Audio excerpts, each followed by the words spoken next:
नमस्कार। उदय India digital में स्वागत है आपका। मैं हूं अंशुमान आनंद। उदय इंडिया पर हम आपको भारत के आध्यात्मिक और ऐतिहासिक स्थलों की सैर कराते हैं और इस सिलसिले में हम आज पहुंचे हैं डोंगरगढ़ जो कि छत्तीसगढ़ के राजनांदगांव में है और यहाँ एक प्राचीन मंदिर है माँ बमलेश्वरी का।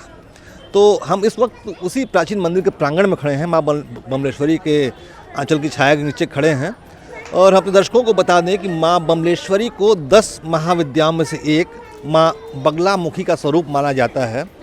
और ये जो मंदिर है जहाँ पर मैं अभी खड़ा हूँ, ये छोटी बमलेश्वरी का मंदिर है। एक और माँ बमलेश्वरी का मंदिर है जो कि पहाड़ियों पे 1600 फीट ऊपर है।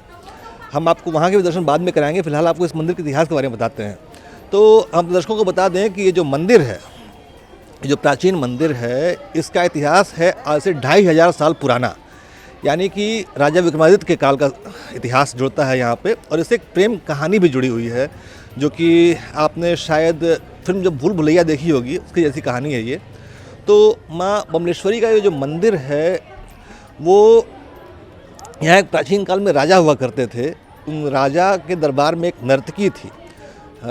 उस नर्तकी को राजकीय संगीतकार से प्रेम हो गया और लेकिन राजा इस दोनों के नर्तकी के और संगीतकार के प्रेम के पक्ष में नहीं था।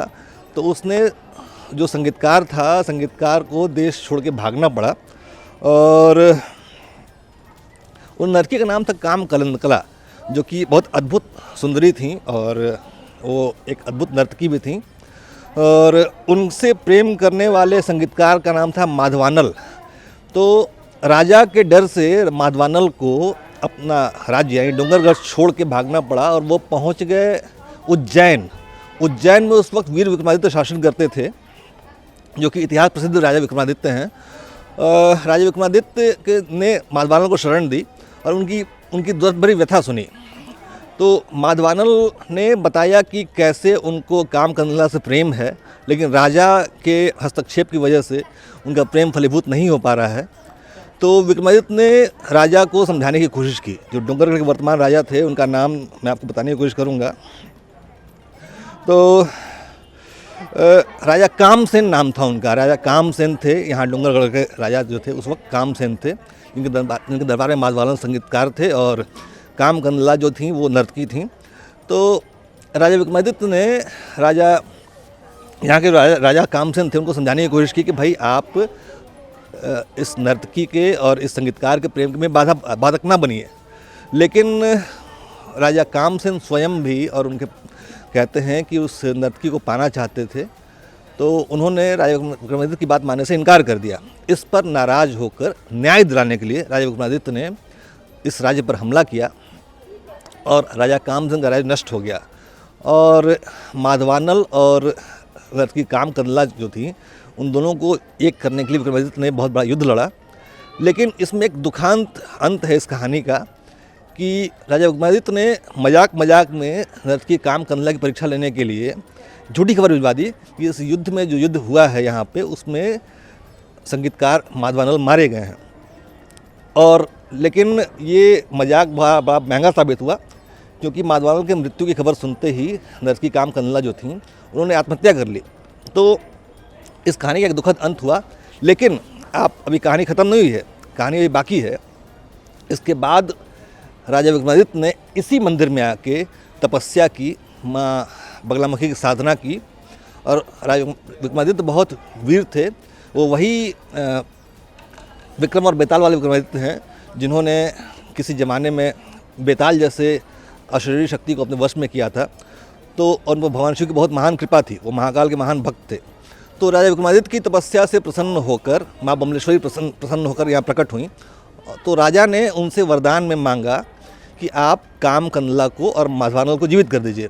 तो माँ बमलेश्वरी ने कहा कि मैं ऐसा कैसे कर सकती हूँ, क्योंकि जो मृत हो चुका है उसको जीवित नहीं किया जा सकता। इस सृष्टि के नियमों का उल्लंघन है, मृत व्यक्ति को जीवित नहीं करना संभव नहीं है।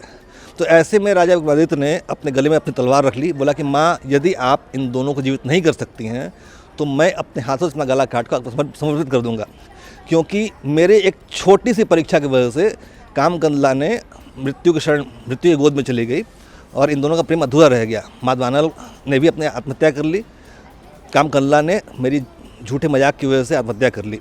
तो मैं इन दोनों की मृत्यु का दोष अपने सिर पर नहीं ले सकता हूँ, इसलिए आप मेरी ही बलि स्वीकार करें। तो भगवती बगलामुखी जो थीं, भगवती बमलेश्वरी जो थीं, वो अति प्रसन्न हुई कि अपने मित्रों की रक्षा के लिए एक राजा इतना बड़ा बलिदान दे सकता है, क्योंकि स्वयं महाकाल का इतना बड़ा भक्त है। तो बमलेश्वरी ने, जगदम्बा ने सृष्टि के सभी नियमों का उल्लंघन करते हुए उन दोनों को जीवन दान दिया, यानी कि राजनर्तकी कामकंदला को और संगीतकार माधवानल को जीवन दान दिया और यहाँ स्थापित हो गई।